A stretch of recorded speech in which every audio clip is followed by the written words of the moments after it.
The hip airplane is one of the most important exercises we'll do for the function and the health of our hips. I'm going to demonstrate this in a little bit of a weirder way just so it's easier to see on video. But the easiest way to do this one is either with a barbell racked on a squat rack, or you can use a wall or a tabletop, really anything that you can use in place of the poles that you're going to see me use. So what we're going to do with this is we're going to get ourselves into a hinge position on a single leg. So a hinge position, again, is just bending at the waist. We are going to keep our knees slightly bent. And again, if you're using a wall or a countertop or a barbell on a rack, that is a better option. I'm going to be using the PVCs just dug into the ground. This is another great option if you have it, but the other ones that I mentioned are a little bit better.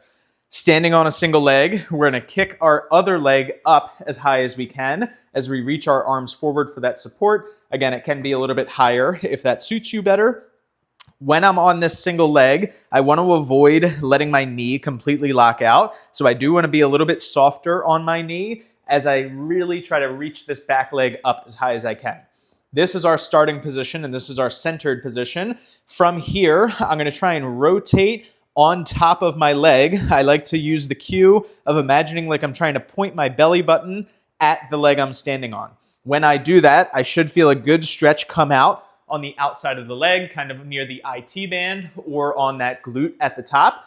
I'm going to hold that portion of the stretch for about a second. I may program it longer, so just take a look in your notes. Once I hold for the desired amount of time, I'm going to go the other direction, now trying to point my belly button away from the leg I'm standing on. And I should feel that stretch change to the inner thigh and all the muscles that connect up into my hip.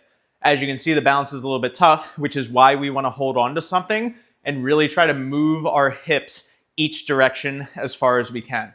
Some tips that will help is when you're trying to turn in towards your leg, oftentimes it helps to soften your knee even more, and it kind of allows your body to get into that position. If your leg is really straight, it's going to be really tough to try and move it all. So just soften that knee a little bit, and it should be a little bit easier.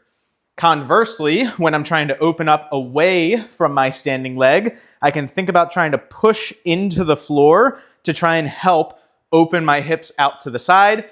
If you struggle to feel this inner thigh stretch, always just think about trying to push into the floor with your standing leg just a little bit harder.